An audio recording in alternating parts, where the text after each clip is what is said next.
Olá, amigo da TV FIB, seja bem-vindo ao programa Diálogos do Saber, uma parceria entre a FIB e o Observatório da Educação da Universidade de Franca, com o apoio da CAPES, OBEDUC e INEP. O programa Diálogos do Saber é um programa que se propõe a discutir de forma clara e objetiva temas da atualidade, temas de provocação social. Por isso trazemos aos nossos estúdios vários pesquisadores, professores, educadores para discutir estes temas de forma provocativa. O programa de hoje iremos discutir os grandes desafios da educação brasileira. Como trabalhar nas escolas com a questão da violência. Violência social que se reflete em sala de aula. Como trabalhar com analfabetismo funcional. E o que dizer do uso das novas tecnologias? E o que dizer da precariedade de sala de aula e da falta de investimento no corpo docente? Para conversar sobre esse assunto, temos hoje em nosso meio a professora Clemari Marques Ribeiro, que é educadora, formada em filosofia, com mestrado em filosofia da linguagem. E a professora Maria Regina Momesso, que é coordenadora do Observatório da Educação, docente no mestrado em linguística da Universidade de Franca e professora do CTI Unesp, e também pesquisadora em discurso e redes sociais. Professora Clemari, seja bem-vinda. Obrigada, é um prazer. Professora Maria Regina, seja bem-vinda. Obrigada, prazer também estar aqui. Precisamos superar os grandes problemas da educação brasileira. Mas a que podemos atribuir essas dificuldades? Está ligada à nossa história da educação? Está ligada às políticas educacionais? Este é justamente o nosso embate hoje aqui no estúdio. Professora Clemari, qual a sua opinião sobre este assunto? Na verdade, os problemas atuais da educação estão ligados a tantos e tantos fatores que acho que nem vale a pena ficar enumerando. Eu acho que o importante é saber que nós estamos aqui nesse momento com essa situação. Então vamos focar nas maneiras de solucionar isso e não em buscar por que isso aconteceu ou deixou de acontecer, né? Professora Regina?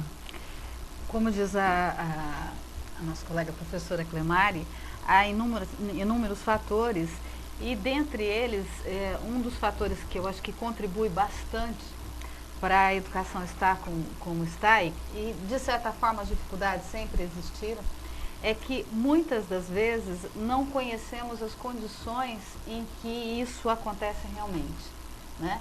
Então, há necessidade, por exemplo, de ver não só os problemas globais e gerais, mas os problemas também individuais de cada local para poder achar soluções devidas, né? Porque se a gente conseguir identificar pontualmente cada um no seu entorno, vai crescendo e a gente acaba tendo mais resultado. A mudança sempre está primeiro em você, para depois não adianta ficar procurando se multiplicar. Causas, né? Se nós falamos do sistema educacional e voltamos na história, nós iremos perceber que em vários momentos do Brasil, a educação realmente emancipadora, essa que problematiza, essa que engaja o indivíduo como cidadão, raramente foi levada de forma muito séria, né? Você pega, por exemplo, o Brasil Colônia, você vai perceber aí que durante mais de 200 anos, era uma educação administrada pelos jesuítas apenas para filhos de colonos, né? Esses colonos que queriam educar esses filhos para depois, mais à frente, levá-los para Portugal e etc. e tal. Com a vinda da família real, a corte portuguesa, quando chega no Brasil, ela encontra uma condição lamentável, né? Quer dizer, nós temos um Brasil onde a grande parte da população é excluída, é analfabeta, né, é oprimida. Quando Dom João VI eleva o Brasil da condição de colônia para império, ele traz para cá, entre outras coisas, algumas escolas, mas o objetivo dessas escolas não é bem formar, não é bem para as pessoas, a formação das pessoas, né? Na verdade, para os nobres, né? Para os nobres. Ele queria formar a corte, né? É um grande problema, né? A nossa educação está sempre a serviço do Estado. Então, dependendo de quem você quer formar, O Estado foca naquilo. O povo, a grande maioria, sempre foi desprezada. Não era interessante essa massa pensar, né? Exatamente. Engraçado que quando você tem aí no século XVIII a corrida da mineração, né, que você tem aí o declínio da fase açucareira, você percebe claramente que uma nova elite começa a emergir no Brasil, que não é nem o colono, mas também não é o pobre, é o comerciante, né, a formação da burguesia brasileira. E essa burguesia, ela começa a querer consumir cultura, né? Ela não quer se identificar nem com um grupo nem com outro, mas ela importa, principalmente da cultura francesa, né, um legado cultural para a música, para as letras, para a arte de forma geral. Outro problema, né? Que é um outro além problema. de importar modelos que a gente sempre usou como grande desculpa para não dar certo, porque a gente importou da França. Tem a questão de que, além de ser importado, foi importado 200, 300 anos depois. Então, a gente tem uma defasagem do contexto social, uma defasagem de tempo enorme, o que já não está mais nem dando certo lá, a gente começa a consumir aqui. Exatamente. Sim, e há essa questão que eu vinha colocando antes, que sempre se parte de um modelo que não é nosso, e de condições que não foram nossas. E daí a aplicabilidade desse modelo, ela tende a não dar certo, porque ela não responde às necessidades que nós temos, que são peculiares, que são diferentes, por exemplo, da cultura francesa. Exatamente.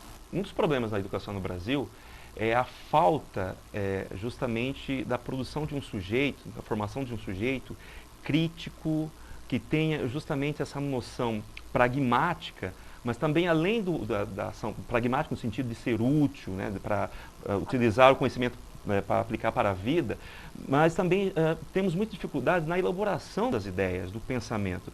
E se você volta na história da educação brasileira, você percebe que em nenhum desses momentos, seja no Brasil colônia, seja no Brasil império, e depois seja no Brasil da República, essa preocupação em formar o indivíduo, o sujeito, enquanto um sujeito crítico, pensante na formação das ideias.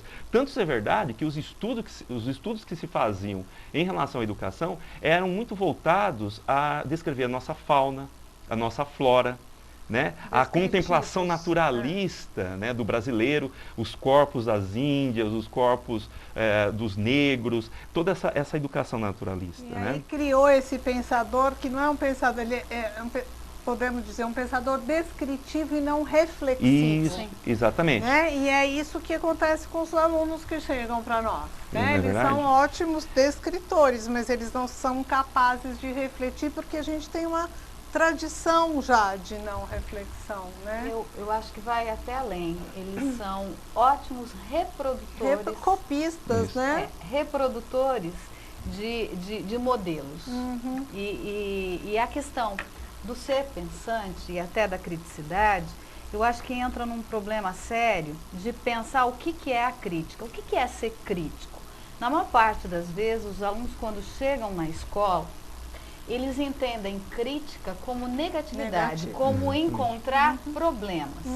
E não veem na crítica uma reflexão em que você faz uma seleção, uma organização, uma intersecção entre a história, entre outras áreas, para pensar por que aquilo está dito daquela forma e não de outra. E o mais importante, uma proposição. Porque se você está criticando um modelo, é porque você tem outro melhor a propor. E eles nem imaginam isso, né? E voltando um pouquinho à questão do Brasil, nesse período, só um minutinho, professora Regina, só para complementar, o que nós percebemos é que a área da ciência, nesse período do século XVIII, que mais se desenvolve é a área da mineralogia e dos estudos topográficos, que eram justamente para a exploração de minérios, né, de ouro e etc. e tal. Outras áreas, interesses econômicos. Outras áreas foram simplesmente esquecidas.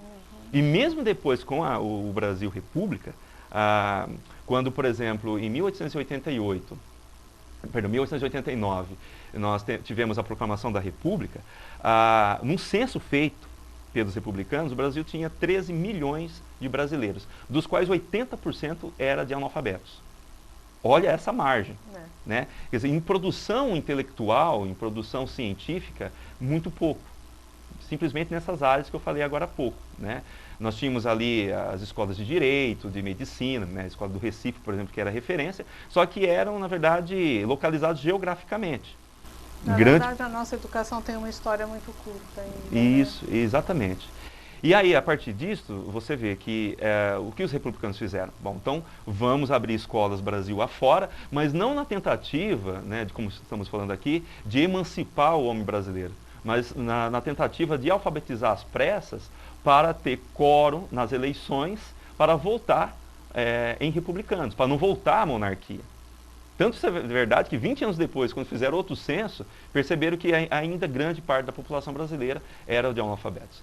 E parece que isso vai se procrastinando e se repetindo ao longo da história, né? Como nós estamos discutindo. Essa história por aí. Atualmente, eu acho que a questão do analfabetismo, ela não é tão grande em termos de, se você for ver, nas estatísticas. Tá? Mas o analfabetismo funcional, que é aquele sujeito que passa pela escola e que é considerado leitor e escritor, né? Porque ele escreve, ele sabe ler, ele sabe reconhecer, mas ele não sabe, como nós estávamos acabando de dizer, ele não sabe se posicionar, ele não sabe participar e interagir no mundo. Porque para você posicionar-se diante das questões, você precisa conhecê-las, mas não só ter as informações, mas saber transformar essas informações em conhecimento. Então, o que ocorre, na maior parte das vezes, e que ocorria já desde a antiguidade, é que na antiguidade você tem lá, na Grécia, o ensinamento da administração, tanto do ser quanto da educação. Quando você chega na Idade Média, isso é cortado, né? E se tem um ensino que é esse de o sujeito não se posicionar. E hoje, com todas essas novas tecnologias, a gente tem que saber se posicionar. E é aí que eu acho que é a grande questão. Nós vamos para um breve intervalo e voltamos daqui a pouco com o programa Diálogos do Saber. Não saia daí.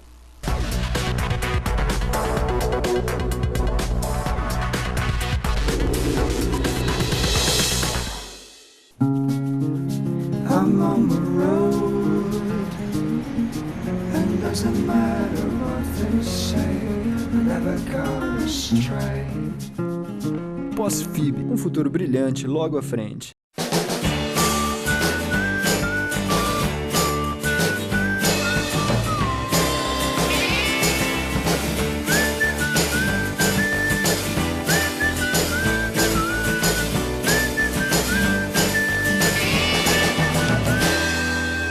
I wanna things to do.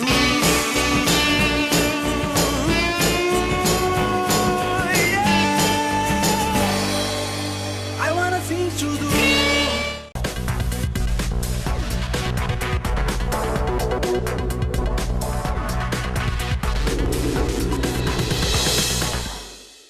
Voltamos com o programa Diálogos do Saber, hoje discutindo os desafios da educação no Brasil. Professora Clemari Ribeiro e a professora Maria Regina Momesso estamos discutindo aqui a questão dos desafios dessa educação que hoje se encontra num cenário desafiador. E uma das questões que se fala muito hoje em relação à educação são as novas linguagens educativas.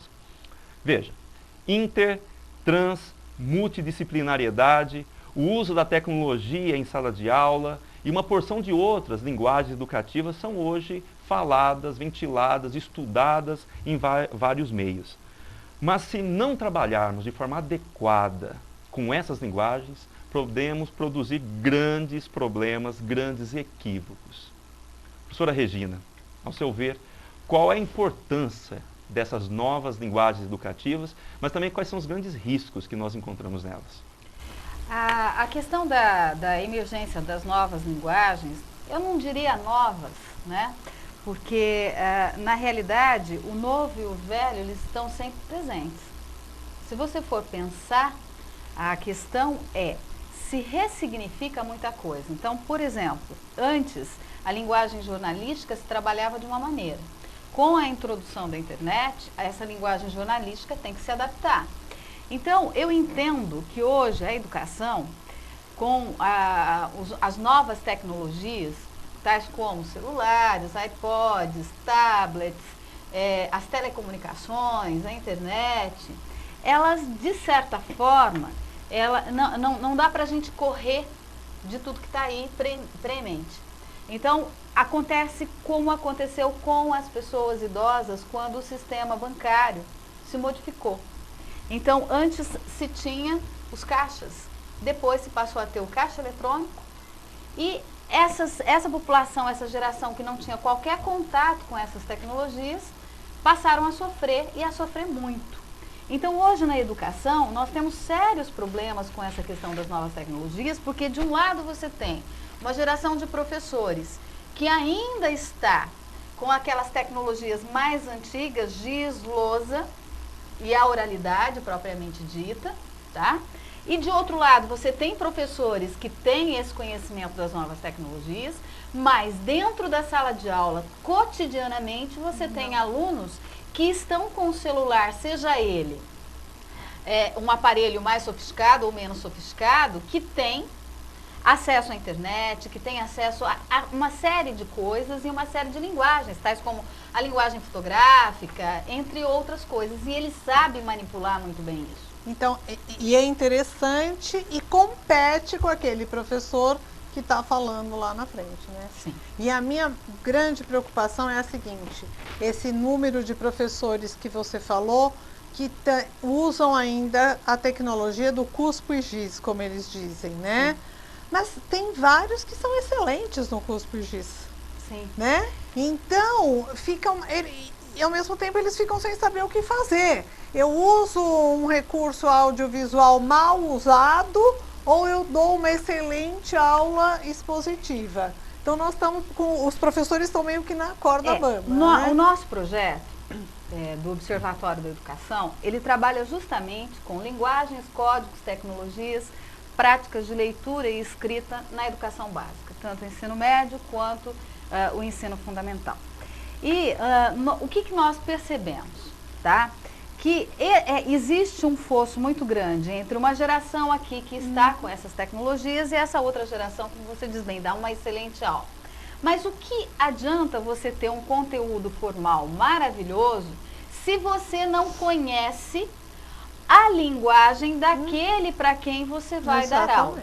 Então, o que ocorre é que muitas vezes, grande parte dos professores ficam aqui, eu vou dar minha aula, eu tenho um conteúdo a cumprir. Né? Se esse indivíduo aqui, ele usa tecnologia, o problema dele. Dentro da sala de aula ele tem que me ouvir. Mas ele não vai ouvir, porque ele está acostumado com alguma outra coisa. Eu vou dar um exemplo. Nós temos hoje no Facebook um grande problema nas escolas. De um lado, o mau uso do Facebook, por alguns que usam por brincadeira, e aí expõem a imagem das pessoas, colocam coisas ofensivas. E o que a gente observa em algumas das escolas parceiras que nós temos? O diretor, ou a administração, ou os próprios professores querem barrar o uso dessa tecnologia, quando no mercado de trabalho, as grandes empresas, as grandes organizações a utilizam. Então não há como voltar. Como negar. E não há como dizer não use. Então, o que se deve fazer? Eu vou dar um pequeno exemplo que ocorreu agora. Nós tivemos o problema do tomate. O tomate subiu barbaramente.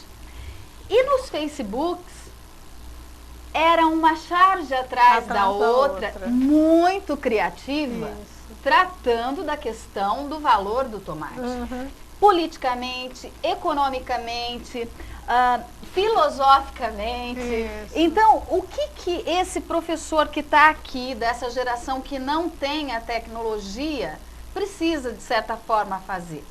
Ele precisa dar um passo para frente, estar também e entrar né? Fazer um esforço para entrar nesse Isso. mundo, como os idosos tiveram que fazer Para entrar no banco, para né? entrar no banco, porque ou ele entra Ou no sistema, ou ele aprende a utilizar e a manusear esse caixa eletrônico, ou ele fica sem dinheiro no final do Né? mês, ou ele é roubado. Uhum. Então, para esse professor, ele não tem que esperar somente as políticas públicas para isso, ele também tem que estar dentro desse mundo, porque ele participa desse mundo também cotidianamente, Imagina dentro de casa. o quanto de conteúdo, como você Sim. falou, numa olhada pelo Facebook, você podia aproveitar em sala de Em sala aula de para aula. falar do tomate. Para falar do tomate. O Então, tomate só o pretexto. Isso que é o tomate, é uma coisa simplesinha, né? Sim. Imagina Uma das todo o preocupações que eu tenho, e é uma preocupação de todos os educadores, é em relação à formação dos professores.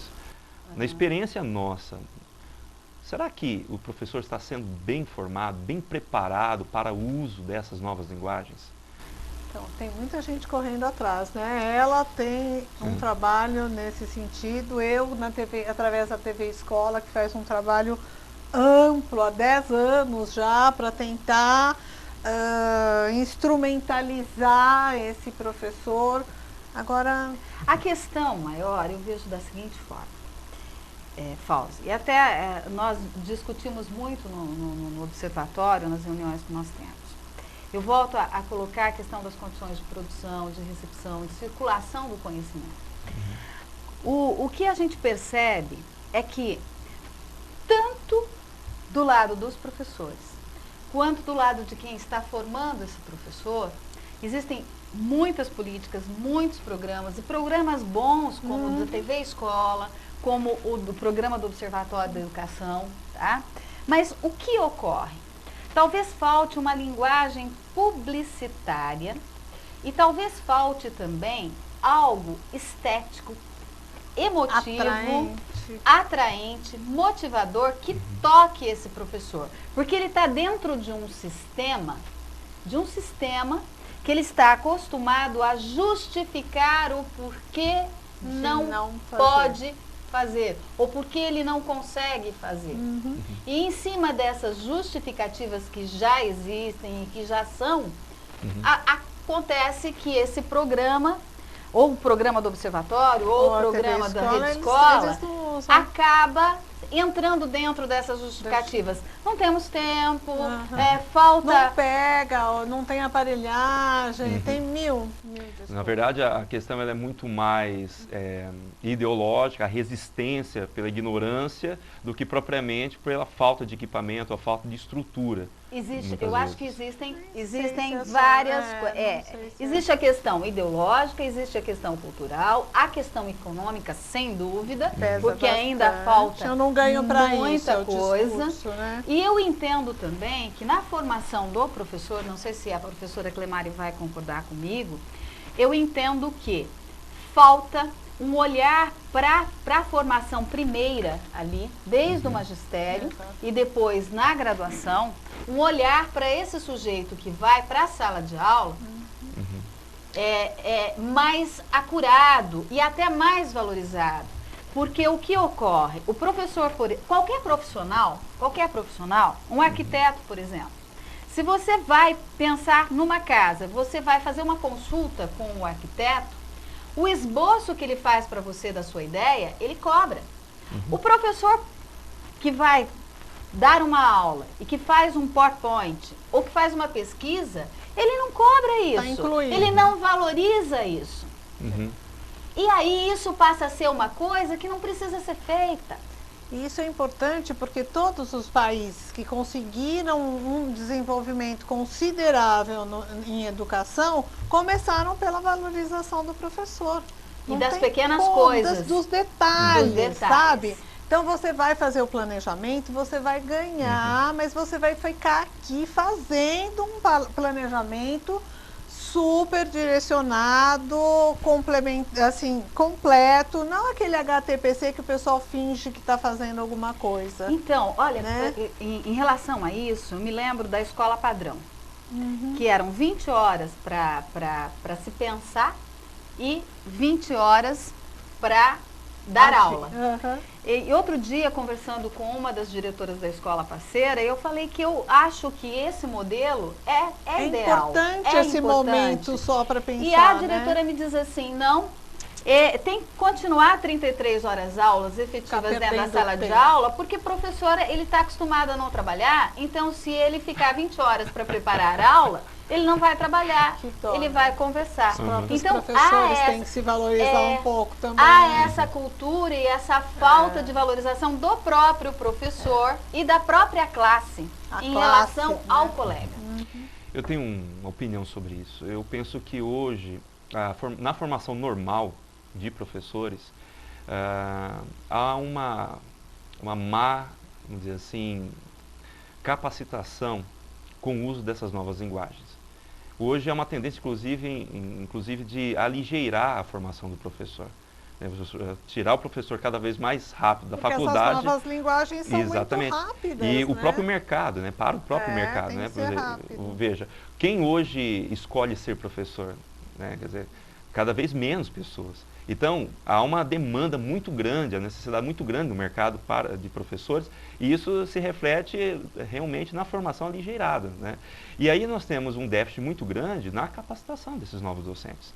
Né? Vem trabalhando com formação de pedagogo já há um bom tempo, e o que eu percebo é isso, né? Quando você faz uma avaliação com o pessoal em sala de aula, uma das primeiras coisas que elas colocam é a dificuldade para trabalhar com as novas tecnologias, o uso dessas tecnologias, né? E que em sala de aula, quando são deparados com essas questões todas, elas têm dificuldade. E há uma resistência da escola, muitas vezes, endeusando, criando, na verdade, uma visão sobre essas novas linguagens e tecnologias que não existe, né? Seria muito interessante se nós tivéssemos uma graduação de 4 anos e que fosse integral. Uhum. No Como mínimo, médico, no mínimo. como Com o exame tipo do médico, da OAB, da no OAB. final, né? Sim, Porque a um educação, dos caminhos. assim como a saúde, são tão importantes. Porque senão quanto a fica outra. a história do ovo e da galinha, um jogando pro outro. Precisa Sim. melhorar a escola de educação infantil, não precisa melhorar a pedagogia. E quem que começa melhorando e E eu nada acho que uma cai. das questões seria não ter a psicologia fora, ela ser junta. Junto, escolas de aplicação, né? O tema é polêmico, exige um tempo maior para discussão, mas infelizmente o nosso tempo acabou, né? Quero agradecer a professora Clemari pela participação, Eu que agradeço o convite, foi um prazer. também a professora Regina, muito obrigado. Obrigada. Obrigada. O programa Diálogo do Saber fica por aqui. Entre em contato, dê sugestões, dicas no nosso e-mail fausefilo@hotmail.com. Até mais.